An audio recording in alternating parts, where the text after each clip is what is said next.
In this video, I'll teach you how I install these vintage style hasps so I can put a padlock on these dovetail chests that I just built.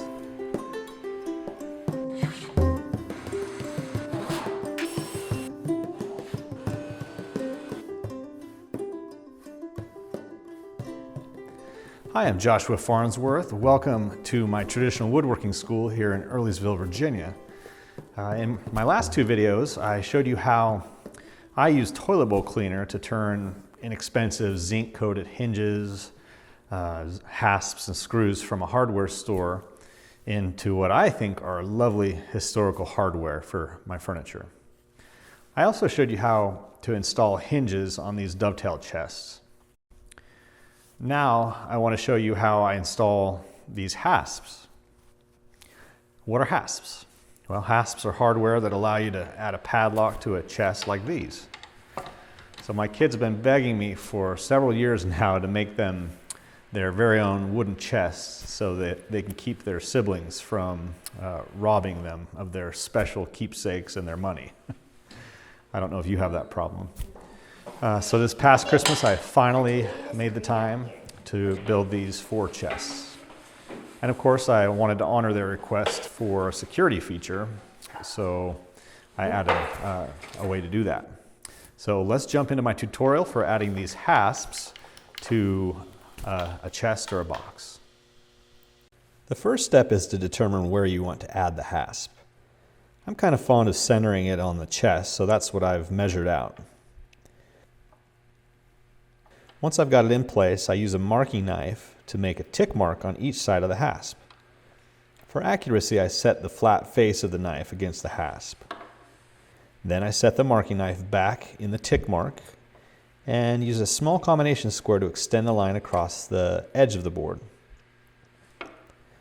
Again, I'm using the flat face of the marking knife against the square for accuracy.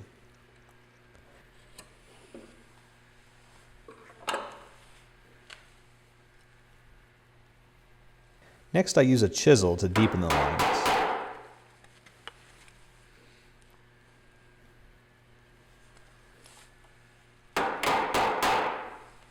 I set my marking gauge to the exact thickness of the hasp, so it will be flush when it's screwed down. I run the marking gauge along both sides of the board from line to line. I'm careful to make sure I keep my marking gauge flat on the board's edge.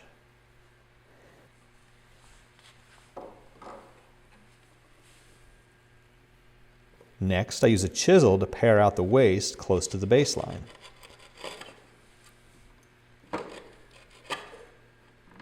It's safer to come from the back side to prevent too much blowout on the back.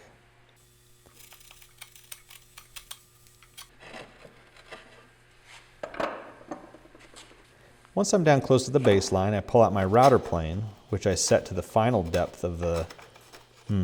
Well, I'm actually not sure what this recess is called. It's not quite a dado and it's not quite a mortise, so I'll just call it a recess. Anyway, I move the router plane back and forth until the recessed area is flat and clean. I use a chisel to clean up the messy bits. Sorry about blocking the camera with my big hands. Isn't that a nice looking recess? You can see that the hasp fits nicely.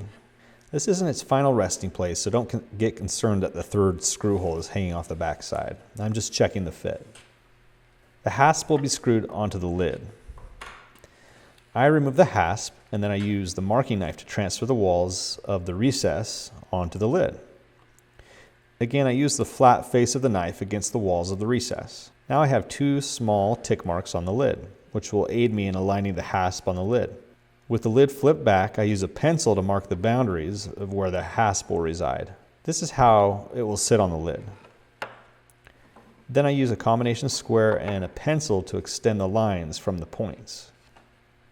I'm not using a knife because I won't be making a cut here. The hasp will sit flush on the board.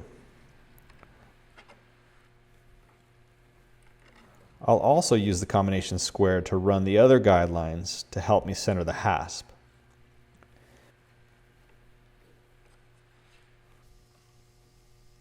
Then I use a pencil to outline the screw holes onto the lid. I mark the center of each hole, and I use an awl to give me a place to start my drill bit. I'm using an egg beater drill with a bit that's a tad skinnier than the wood screws I'll be using.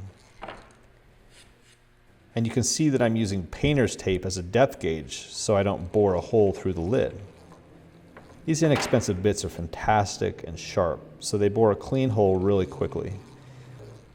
I'll share them in the description below. Now that I've got all the holes bored, I'll go ahead and add my historical looking slotted wood screws that I stripped in the first video of this series. And I add some soft wax to each screw to make it easier to drive them into the wood.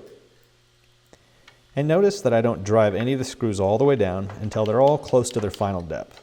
This will allow me to keep the hasp aligned in case any of my screw holes aren't perfectly centered. I just keep rotating from screw to screw, just like when you tighten tire lug nuts on your car.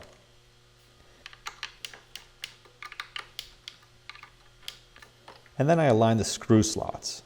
This is called clocking or timing the screws. It's really not necessary, but I feel like it gives a nice touch. Now that the lid part is installed nicely, I move on to the other piece. I have no idea what this part is called, so I'll just call it the chest part. I align and center it in place like this. Once I'm confident that it will clear the hinge part, I mark the top corners with a pencil.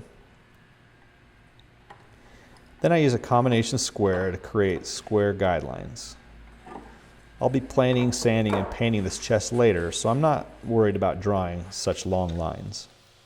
Now I can mark the center of the holes with a pencil. You can also mark the whole circle like the last time, but I've got a good view of the holes, so I can just mark the center. Again, I use an awl to start my screw holes. And then I again use my egg beater drill to bore the screw holes. And don't forget the tape. I drive the screws just like before.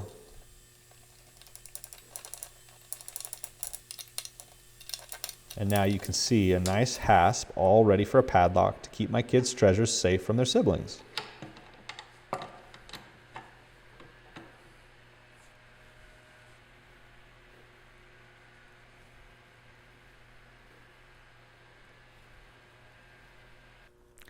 Hey, thanks for watching my video. If you like this video, make sure you subscribe to my channel and click the notification bell so you won't miss my next video.